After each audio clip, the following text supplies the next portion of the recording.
So I'd like you to try to remember that one of the weapons, one of the many weapons that the narcissist uses is guilt. It's another form of watching you suffer. It's another form of watching you in pain, which in turn gives them supply, right? Everything's about supply. Even if you're in no contact or low contact or still in contact with your narcissist, they need to feel, they need to see your pain, your guilt, your shame. We've spoken about this. So, think about this for a minute. As we've mentioned before, this is such an incredibly stressful and anxiety inducing time of the season right now. It doesn't have to be. And even if you're experiencing some depressive episodes, a lot of us with anxiety, and especially guilt, around this time,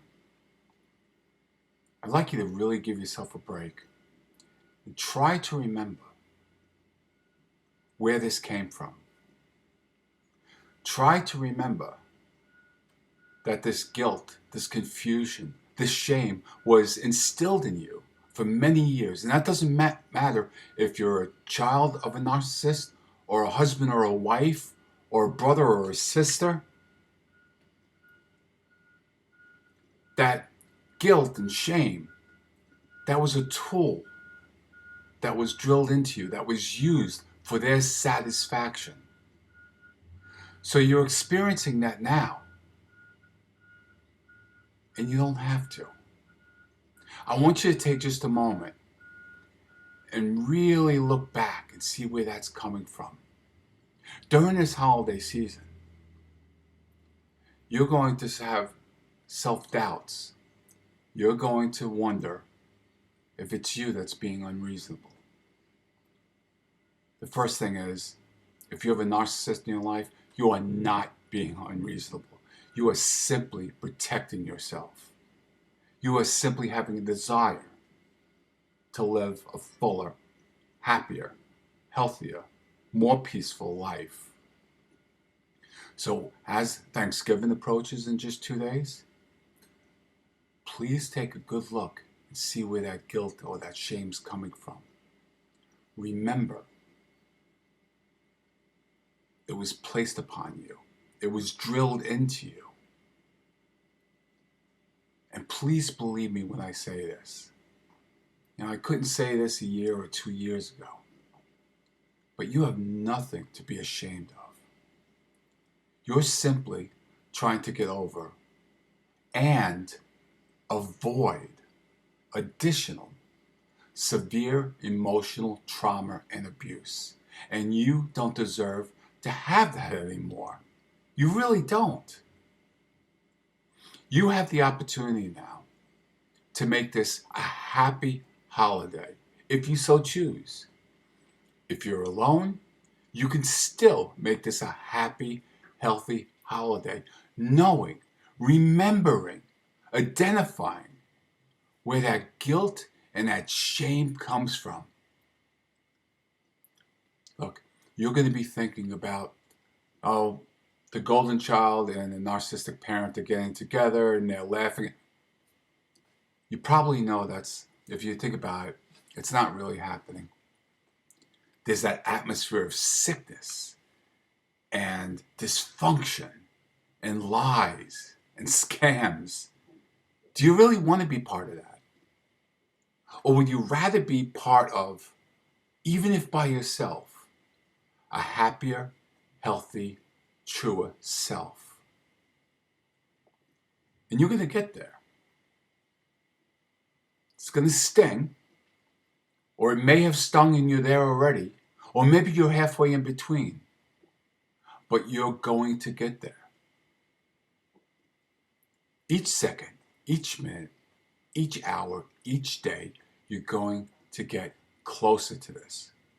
Please, I really request that you believe me on this. It'll happen. Again, Think of the alternative. Think about being in the middle of that tornado, in the middle of that incredible, sick dysfunction. Ah! Who wants that? Who wants that? I certainly don't want that, and I identify it now. I see it for what it was, and I want absolutely no part of it. And do you really think that they're having a happy time? That they're enjoying it and cheering? No. No. It's a cesspool of hate. It's a cesspool of ugliness. And you don't deserve to be in that. You don't have to be in that. And most of all, you no longer have to feel guilty or shameful for not wanting to subject yourself to that. That's the key. You don't have to feel guilty for not wanting to be part of that.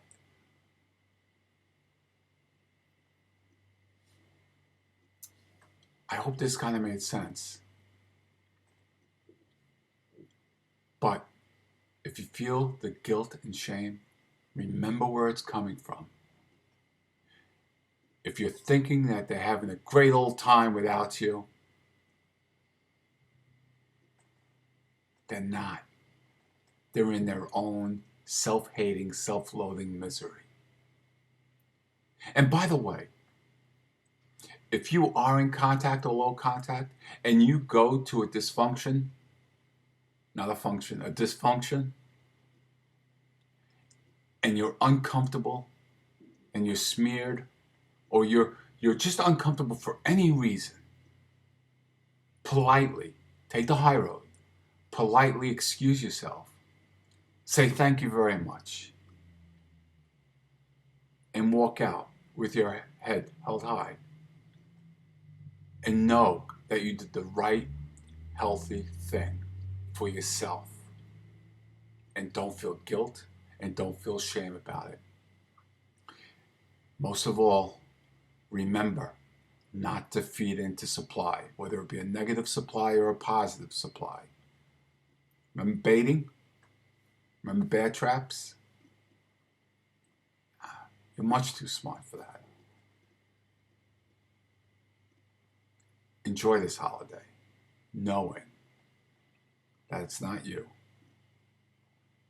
That there are thousands upon thousands of us that are in the same boat. And that you're okay. I'm wishing you peace this holiday. I'll continue to wish you peace, and I mean it. You're going to have it too. Thank you.